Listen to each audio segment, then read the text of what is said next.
बहुत इजी लग रहा है सर। अब आप बता दिए स्ट्रैटेजी, बहुत ही इजी लग रहा है। अब लग रहा है इकोनॉमिक्स भी फोड़ के आएंगे 20 मार्च को, पर पता नहीं सर, कहीं ना कहीं एक डायग्राम सेक्शन में मेरा डाउट रह जाता है। बच्चे लोग का बहुत क्वेश्चन आ रहा था, तो इसी को देखते हुए मैं आप लोगों के सामने एक डायग्राम का वीडियो बनाने जा रहा हूं, जो शायद आप लोगों के लिए हेल्पफुल होगा इकोनॉमिक्स एग्जाम को क्रैक करने के लिए। तो hey everyone, this is Gaurav and welcome back to the channel. और आज हम लोग करेंगे क्या, डायग्राम बेस्ड क्वेश्चन। तो चलिए वीडियो को स्टार्ट करते हैं। Let's get started.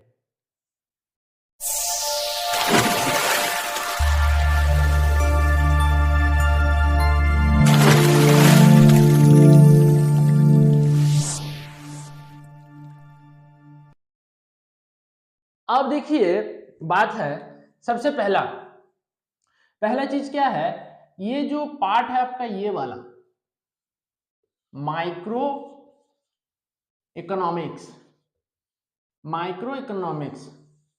इसमें एक आता है आपका पीपीसी, जिसको हम लोग कहते हैं प्रोडक्शन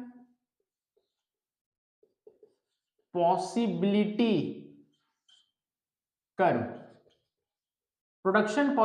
कर्व, जिसको हम लोग कहते हैं। इसका डायग्राम कैसे बनता है सर, देखो ये y, ये ओरिजिन और ये x एक्सिस, ठीक है। इसका डायग्राम कैसे बनता है सर, इसका डायग्राम ऐसे बनता है, और इसको हम लोग कहते हैं, ये डबल टी है, A double T A I N A P L E P O R T I O N, attainable portion कहते हैं। क्या कहते हैं, एटेनेबल पोर्शन। तो ये पीपीसी का डायग्राम हो गया। अच्छा, एक आता है डिमांड। क्या आता है, डिमांड। ये तो पक्का आएगा, गारंटी है। चलो डिमांड देख लेते हैं, बहुत ही इजी है। डिमांड हमेशा नेगेटिव स्लोप होता है, मींस कैसे, ऐसे होगा ये डिमांड, ठीक है। अच्छा, इसमें सप्लाई भी बना देते हैं। देखो ये होता है सप्लाई, ये होता है सप्लाई। तो एक बात याद रखना, जो डिमांड है वो होता है डाउनवर्ड, और जो सप्लाई है वो होता है अपवर्ड। देखो एरो बना दिए, देखो सप्लाई ऐसे जा रहा है, लेकिन डिमांड ऐसे आ रहा है, डिमांड ऐसे आ रहा है, ठीक है। तो डिमांड होता है डाउनवर्ड, सप्लाई होता है अपवर्ड, और ये हो गया पीपीसी। खत्म सर। यहां पे क्या लिखेंगे सर, यहां पे लिखिएगा क्वांटिटी। क्या लिखना है, क्वांटिटी। यहां पे क्या लिखना है सर, यहां पे लिखना है प्राइस। क्लियर है सर। अच्छा, एक क्वेश्चन आता है, बच्चे पूछते हैं कि सर क्या पीपीसी स्ट्रेट लाइन हो सकता है। मान लो मैं यहाँ पे एक कर्व बनाता हूं, जैसे कि ये वाला y o और ये x, ऐसे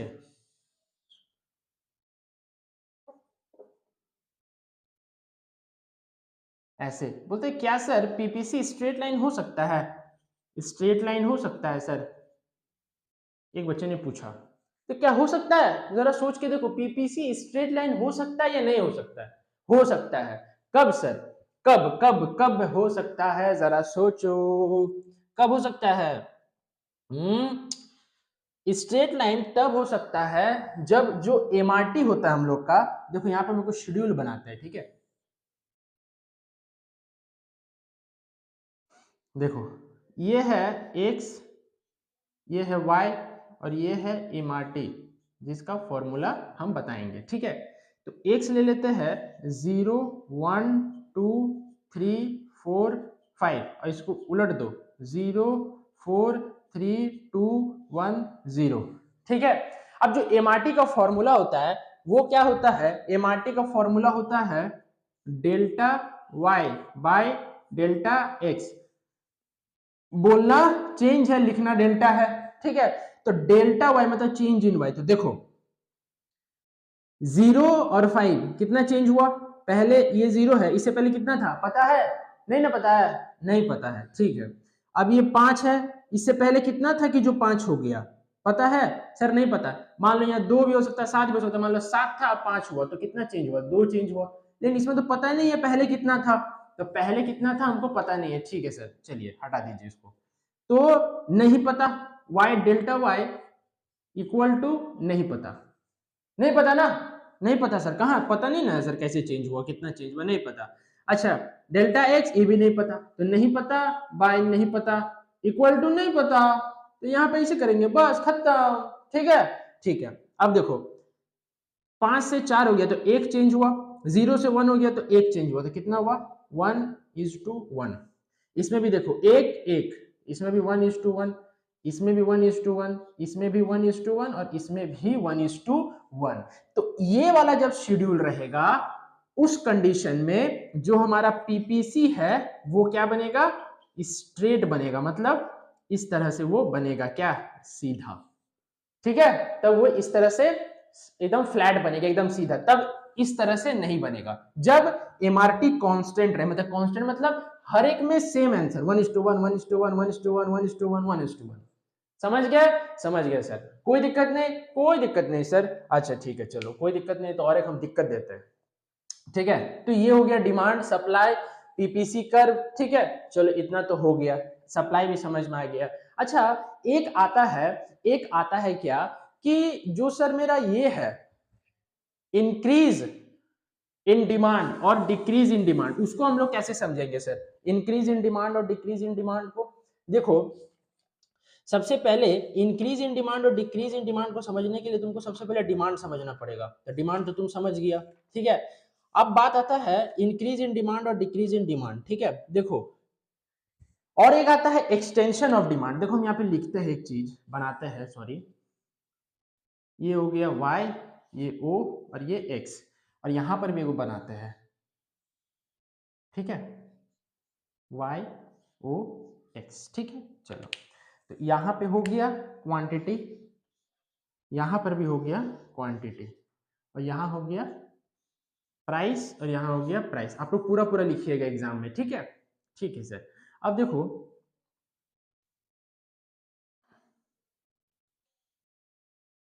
ठीक है,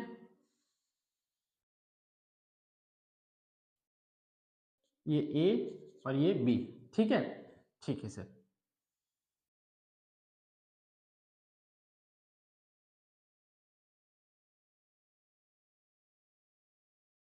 तो ये बना D1, चलिए इसको D2, और ये D2, और ये वाला D1 और ये भी D1। अब देखो इसमें हम क्या बताना चाहते हैं, देखो जब डिमांड कर्व एक हो, क्या बोले? जब डिमांड कर्व एक हो तब वहां पे होगा एक्सटेंशन या फिर कॉन्ट्रैक्शन ऑफ डिमांड, एक्सटेंशन या कॉन्ट्रैक्शन ऑफ डिमांड। जब डिमांड कर्व एक हो, तो इसमें एक ही डिमांड कर्व है, लेकिन इसमें तो दो दो डिमांड कर्व है। जब डिमांड कर्व एक हो तो उसमें होगा एक्सटेंशन और कॉन्ट्रैक्शन ऑफ डिमांड, और जब डिमांड कर्व एक से ज्यादा हो तो उसमें होगा इंक्रीज या डिक्रीज इन डिमांड। समझ गए? समझ गए। देखो अगर ये इधर से इधर होता है शिफ्ट, तो एक्सटेंशन ऑफ डिमांड। अगर ये इधर से इधर शिफ्ट हो रहा है तो कॉन्ट्रैक्शन ऑफ डिमांड। कॉन्ट्रैक्शन और एक्सटेंशन जब भी बताना हो तो सेम डिमांड कर्व में होगा। क्या बताए? जब कॉन्ट्रैक्शन और एक्सटेंशन ऑफ डिमांड बताना हो तो सेम डिमांड कर्व में होगा बच्चे, सेम डिमांड कर्व में होगा। और इसमें इंक्रीज या डिक्रीज ऑफ डिमांड, इंक्रीज या डिक्रीज इन डिमांड। तो देखो ये ओरिजिनल, तो इधर से इधर शिफ्ट हो गया तो क्या हो गया? इंक्रीज। और अगर इधर से इधर शिफ्ट हो जाता, मान लो और एक रहता है ऐसे ऐसे करके D3, ठीक है, तो फिर ये वाला क्या हो जाता? Decrease in demand. तो शिफ्ट हुआ। तो अब एक बात बताओ, एक चीज समझ में आ रहा सर? हम ये कुछ चीज बताते सर आपको। हाँ, क्या बताना है सर? इंक्रीज और डिक्रीज में सर शिफ्ट होगा। क्या होगा? शिफ्ट होगा, एक जगह से दूसरा जगह शिफ्ट होगा। लेकिन एक्सटेंशन और कॉन्ट्रैक्शन में ऐसा नहीं होगा, एक्सटेंशन और कॉन्ट्रैक्शन में ऐसा नहीं होगा। ठीक है, तो यही तो बताना चाह रहे हैं। ये तो बहुत इजी है। ठीक है, बहुत इजी है सर, बहुत इजी। ठीक है, चलो। अच्छा, अब बात करते हैं और एक चीज है, देखो ध्यान से समझना। ये तो हो गया extension of demand, contraction in demand, और इंक्रीज इन डिमांड और डिक्रीज इन डिमांड। और ये वाला भी समझ गए पीपीसी कैसे बनता है, डिमांड और सप्लाई कैसे बनता है, समझ गया। अब पता है एक बात आता है, यहां पे देखिए जरा,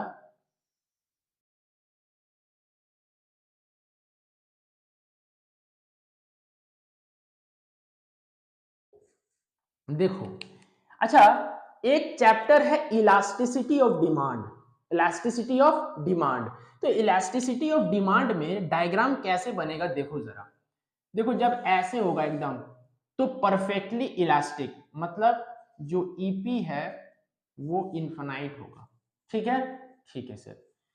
जब ऐसे बनेगा, जब ऐसे बनेगा एकदम सीधा मतलब वर्टिकल, तो यहां पे होगा जो ईपी है, जो ईपी है वो होगा, बता देते हैं। और जब ये तो बन गया ईपी इनफाइनाइट बन गया, ये वाला जो हो गया इसको कहते हैं परफेक्टली इलास्टिक, ठीक है, जिसमें कि होगा ईपी इक्वल टू 0, ठीक है।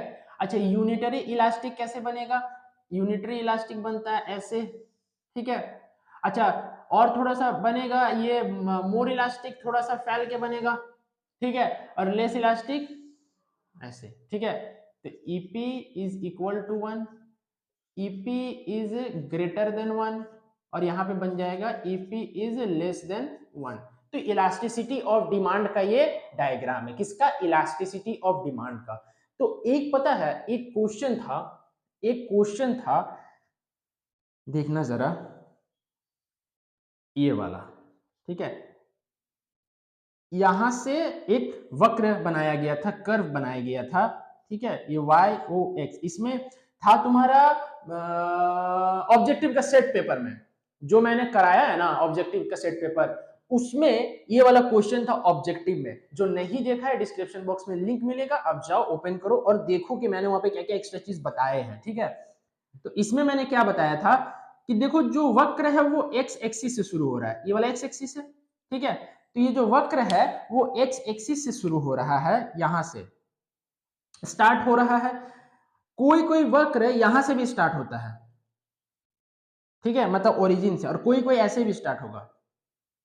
तो इसमें तीनों में डिफरेंस क्या है सर, तीनों में क्या अंतर है, देखो अगर 0 से स्टार्ट हुआ तो ये 0 के बराबर होगा, ठीक है, सॉरी, अगर 0 से स्टार्ट हुआ तो इक्वल टू 1 होगा, अगर यहां से स्टार्ट हुआ तो क्या होगा, लेस देन 1 होगा, और अगर यहां से स्टार्ट हुआ तो मोर देन 1 होगा। तो उसमें जाके क्वेश्चंस में देखना वो इक्वल टू 1 वाला क्या बोलते हैं कि लेस देन 1 वाला आंसर है, क्योंकि ये कहां से स्टार्ट हो रहा है, एक्स एक्सिस से, और ओरिजिन से स्टार्ट होगा तो इक्वल टू 1, और उसके ऊपर से स्टार्ट होगा तो मोर देन 1। क्लियर है, क्लियर है, पूरा क्लियर, पूरा क्लियर है सर।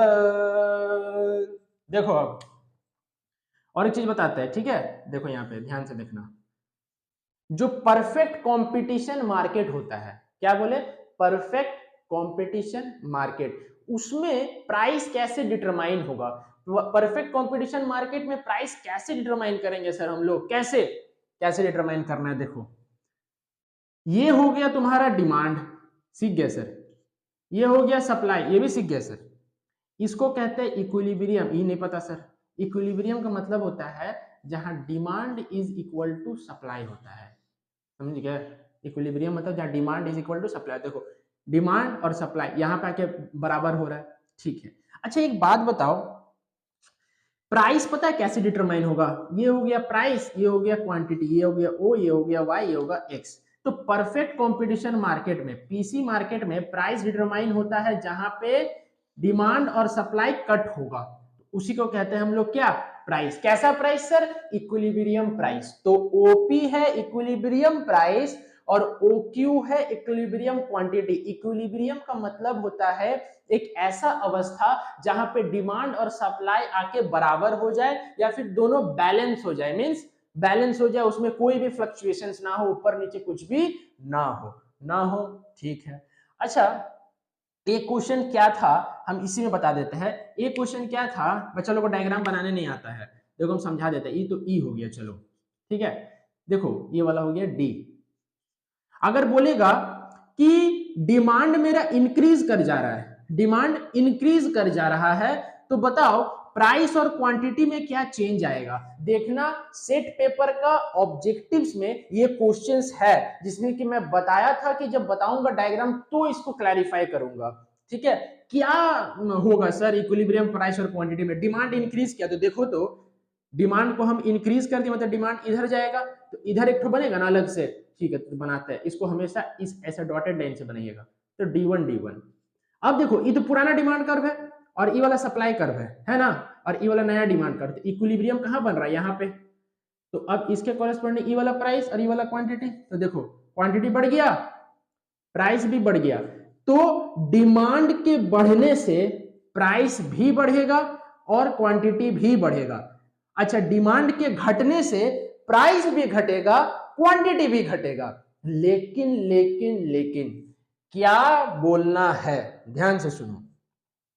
मान लो ये वाला हम एक तो बनाते हैं सप्लाई, ठीक है, ये हो गया डिमांड, ये हो गया सप्लाई, और यहाँ पे बना मेरा इक्विलिब्रियम प्राइस और इक्विलिब्रियम क्वांटिटी। अब मान लो सप्लाई बढ़ा तो सप्लाई तो इधर बढ़ेगा है ना, दाहिने ओर बढ़ेगा, राइट हैंड साइड में बढ़ेगा, तो ठीक है चलो सप्लाई को हम बढ़ा दिए। ठीक है, तो देखो ये वाला पुराना डिमांड कर्व है ना, देख लो बढ़िया से, ये वाला पुराना डिमांड कर्व, ये वाला नया सप्लाई कर्व, तो यहाँ पे कटिंग हो रहा है अब, तो देखो ये वाला अब नया बनेगा तो Q1 और ये P1, तो देखो प्राइस घट गया, P से नीचे आ गया, यानी क्वांटिटी बढ़ गया। क्या समझ में आया? सप्लाई के बढ़ने से प्राइस मेरा घटता है और क्वांटिटी मेरा बढ़ता है, और सप्लाई के घटने से प्राइस मेरा बढ़ता है क्वांटिटी मेरा घटता है। लेकिन डिमांड में अगर डिमांड बढ़ा तो प्राइस और क्वांटिटी दोनों बढ़ेगा, अगर डिमांड घटा तो प्राइस और क्वांटिटी दोनों घटेगा। समझ गए? समझ गए सर। तो चलिए नोट डाउन कीजिए, इसको नोट कीजिए, डायग्राम सेक्शन बहुत इंपॉर्टेंट है। ठीक है, डायग्राम सेक्शन बहुत ही इंपॉर्टेंट है। उम्मीद है कि नोट हो गया होगा, नोट डाउन कर लिए है। तो चलिए और कुछ नया डायग्राम के साथ बात करते हैं कि कैसे वो सब को भी समझते हैं, इंपॉर्टेंट है। ठीक है ना, तो समझते चलिए धीरे धीरे करके। ठीक है, तो चलिए मूव करते हैं। एक क्वेश्चन है, बताता हूं मैं, relation between TP and MP. TP और एमपी का क्या रिलेशन है? ठीक है, देखो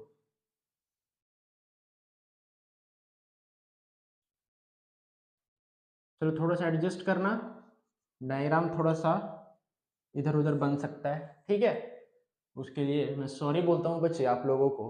ठीक है, तो जरा सा एडजस्ट कीजिएगा, मैनेज कीजिएगा। ठीक, देखो जो ये है मेरा टीपी, ठीक है, और ये है मेरा एमपी, ये है टीपी और ये है मेरा एमपी।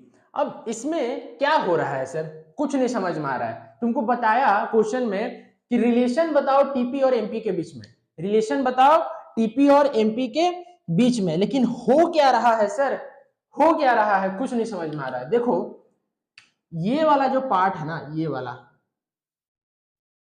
ये वाला, ठीक है, और ये वाला, देखो ये कैसे बन रहा है, ये ऐसे बन रहा है। ठीक है, यहां पे बता देते हैं हम, ये बन रहा है ऐसे, बन रहा है ना, और एक बन रहा है ऐसे, देखो, तो इसको कहते हैं बढ़ रहा है लेकिन तेजी से बढ़ रहा है, इंक्रीजिंग एट इंक्रीजिंग रेट, बढ़ रहा है लेकिन जल्दी जल्दी बढ़ रहा है। और इसको कहते हैं बढ़ रहा है लेकिन धीरे धीरे धीरे धीरे बढ़ रहा है, समझ गया ना, इसको कहते हैं इंक्रीजिंग एट इंक्रीजिंग रेट, और इसको कहते हैं decreasing increasing at decreasing rate. मतलब ये बढ़ रहा है लेकिन जल्दी जल्दी बढ़ रहा है, ये भी बढ़ रहा है लेकिन धीरे धीरे बढ़ रहा है। तो रिलेशन क्या कहता है इसका, रिलेशन सुनिएगा, नोट डाउन कीजिएगा कि when MP increases, when MP increases, जब एमपी बढ़ रहा है तो जो टीपी है वो जल्दी जल्दी बढ़ रहा है। देखो ऐसे करके बन रहा है डायग्राम, बन रहा है ना, देखो ये करके, ये को ऐसे करके बन रहा है, देखो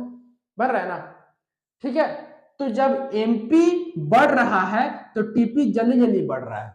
ठीक है, अच्छा जब एमपी फॉल हो रहा है, देखो यहां तक बढ़ा फिर देखो गिरना स्टार्ट हो गया, जब एमपी फॉल हो रहा है लेकिन वो पॉजिटिव है, देखो ये वाला जो है इसके अगर नीचे आ गया तो इसको नेगेटिव बोलेंगे, और यहां तक अगर गिर के यहीं तक आया तो इसको कहेंगे पॉजिटिव। तो जब एमपी बढ़ रहा है तो टीपी जल्दी जल्दी बढ़ रहा है, जब एमपी गिर रहा है तो टीपी बढ़ रहा है लेकिन धीरे धीरे बढ़ रहा है, लेकिन धीरे धीरे बढ़ रहा है, ठीक है। अच्छा, जब एमपी जीरो हो जा रहा है तो टीपी रीचेस इट्स मैक्सिमम, जब एमपी जीरो हो जा रहा है तो टीपी अपना सबसे सबसे सबसे ऊंचा बिंदु में पहुंच जा रहा है, देखो मैक्सिमम सबसे ज्यादा, देखो सबसे ऊंचा यही है, देखो उसके बाद फिर टीपी भी गिरना स्टार्ट हो रहा है, ठीक है। और जब एमपी नेगेटिव हो रहा है तो टीपी गिरना स्टार्ट हो रहा है। क्या बोले, एमपी बढ़ रहा है तो टीपी जल्दी जल्दी बढ़ रहा है, जब एमपी गिर रहा है लेकिन पॉजिटिव है तो टीपी क्या कर रहा है, रीचेस इट्स मैक्सिमम, ठीक है। सॉरी, जब एमपी गिर रहा है लेकिन पॉजिटिव है तो टीपी क्या धीरे धीरे बढ़ रहा है। अच्छा, जब वो जीरो हो गया तो टीपी मैक्सिमम में पहुंच गया ना टीपी, लेकिन जब एमपी नेगेटिव हो गया तो टीपी फॉल कर गया।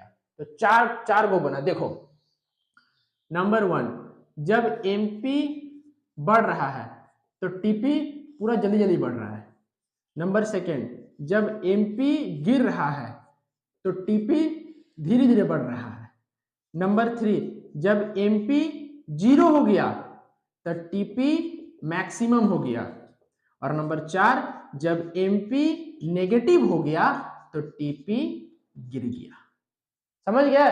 तो relation between TP and MP आएगा तो इस तरह से डायग्राम बना के आप उसको दिखाइएगा। ठीक है सर, समझ गए, बहुत इजी है, बहुत इजी है। अच्छा ठीक, चलो अब आ जाओ, एक कॉस्ट आता है, कॉस्ट, ठीक है ना। कॉस्ट में क्या होता है, एक क्वेश्चन था relation between AC and MC.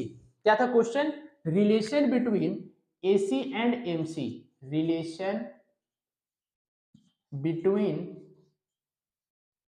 AC and क्या एमसी, ये था रिलेशन, ठीक है। चलो इसमें भी बताते हैं क्या था। ये y, ये o और ये x, ठीक है। ठीक है सर, देखो ये वाला हो गया तुम्हारा, ये जो कढ़ाई बनता है ये एसी, ठीक है। और ये वाला हो गया एमसी, ठीक है। तो एसी और एमसी, ठीक, ठीक है, हो गया सर। अब यहां पे क्या हुआ, ये एसी और एमसी का क्या बताना हमको, रिलेशन। जिस प्रकार से रिलेशन बताए टीपी और एमपी का, उसी प्रकार से रिलेशन बताना है एसी और एमसी का। और यहां पे हो जाएगा क्वांटिटी, क्या हो जाएगा, क्वांटिटी, ठीक है। अब क्या रिलेशन है सर, पता नहीं सर, आप बता दीजिए। अरे ठीक है, हम बताने के लिए ही ये वीडियो बना रहे हैं, बट जरा सोचो बच्चे कि इसका क्या क्या रिलेशन हो सकता है, क्या क्या रिलेशन इसका हो सकता है, क्या रिलेशन हो सकता है, ताकि हम इस डायग्राम में बता सके। क्वेश्चन था शायद सब्जेक्टिव वाला सेट पेपर में, आप जाके देखना वहां पे क्वेश्चन ऐसा था, ठीक है, रिलेशन वाला क्वेश्चन था, ठीक है। हाँ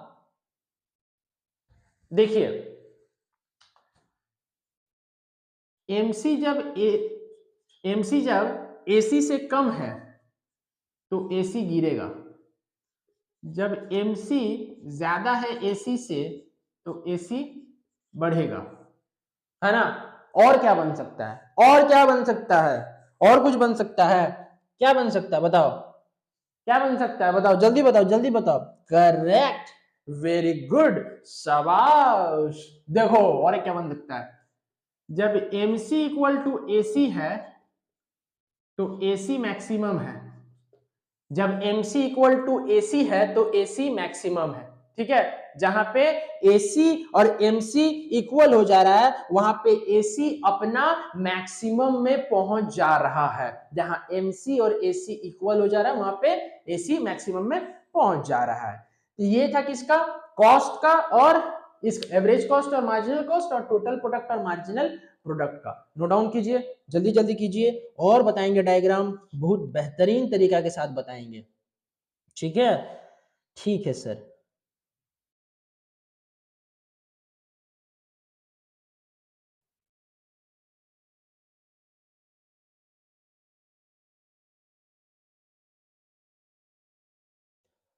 चलो उम्मीद है नोट डाउन हो गया होगा। देखो एक क्वेश्चन पता है शॉर्ट में क्या पूछ सकता है, बताओ तो average revenue equal to price होता है? बताओ, average revenue equal to price हो सकता है? सर पता नहीं सर, हो सकता है। देखो कैसे, यहां पे हम बता देते हैं। जैसे कि मान लो AR का जो फॉर्मूला होता है वो होता है TR/Q, ठीक है। और जो TR का फॉर्मूला होता है वो होता है P इंटू क्यू। जो TR का फॉर्मूला होता है वो होता है P इंटू क्यू। तो TR की जगह P इंटू क्यू लिख देते हैं। देखो AR इक्वल टू TR की जगह P इंटू क्यू और बाई क्यू, तो क्यू क्यू कैंसिल, तो AR इक्वल टू P बच गया ना। तो इस तरह से AR इक्वल टू P होता है, समझ गया ना। तो ये क्वेश्चन पूछ सकता है, ठीक है ना, पूछ सकता है। ये बहुत इंपॉर्टेंट क्वेश्चन है, ये छोटा है लेकिन बहुत किसी को आता नहीं है। तो हम बता दें आप लोगों को कि AR इक्वल टू P कैसे हो सकता है, क्वेश्चन पूछ सकता है, ठीक है। तो जरा नोट डाउन कर लीजिएगा। चलिए ये नोट डाउन हो गया, हो गया सर। अब मूव करते हैं एक नेक्स्ट क्वेश्चन में, जहां की हम बताएंगे कि परफेक्ट मार्केट में AR कर्व कैसा होता है। परफेक्ट मार्केट में AR कर्व, ठीक है ना, मतलब एवरेज रेवेन्यू कर्व। देखो परफेक्ट मार्केट जो होता है उसमें क्या होता है, देख लो एक बार, ये है Y, ये है O, ये X। देखो ये वाला हो गया मेरा TR, ठीक है, और ये वाला हो गया AR equal to MR। Perfect market में AR इक्वल टू MR होता है, ठीक है, और TR बनेगा 45 डिग्री में। क्या AR इक्वल टू MR होता है PC मार्केट में? कौन वाला मार्केट में? PC मार्केट में। PC मार्केट में AR इक्वल टू MR होता है और TR होता है क्या, 45 डिग्री। खत्म, खत्म सर। और कुछ? और भी कुछ है, आप नोट डाउन करते जाओ। डायग्राम अच्छे से बनाना। एग्जाम में पेंसिल का प्रयोग कीजिएगा बच्चे, पेन का नहीं। पेन का कीजिएगा, जितना भी अच्छा डायग्राम बनाइए एग्जामिनर चेक नहीं करेगा बच्चे, ठीक है। हाँ शाबाश, वेरी गुड, ठीक है। मेहनत कीजिए, मेहनत से ही रंग क्या होगा, खुलेगा। बढ़िया पोशाक से, बढ़िया चेहरा दिखने से कुछ नहीं होता है, वो सिर्फ एक दिखावा है बच्चे, कुछ नहीं होता है वो सब फालतू, एकदम फालतू, ठीक है। आप बढ़िया से मेहनत करो, मेहनत करके माँ बाप जितना आप लोगों के लिए पढ़ाई लिखाई में खर्च कर रहे हैं दुगना दीजिए। कोई अगर बोले ना, देखो हम बार बार बोलते हैं कि 12th का जो एग्जाम है या कोई भी एग्जाम हो वो एक लाइफ का पार्ट है। वो ऐसा नहीं हो सकता है कि एग्जाम है, पेपर दिया, लिखे, रिजल्ट खराब आ गया तो मेरा फ्यूचर खराब। नहीं नहीं नहीं, वो एक लाइफ का पार्ट है जो आपको पार करना है। अच्छे से पार हो जाएगा।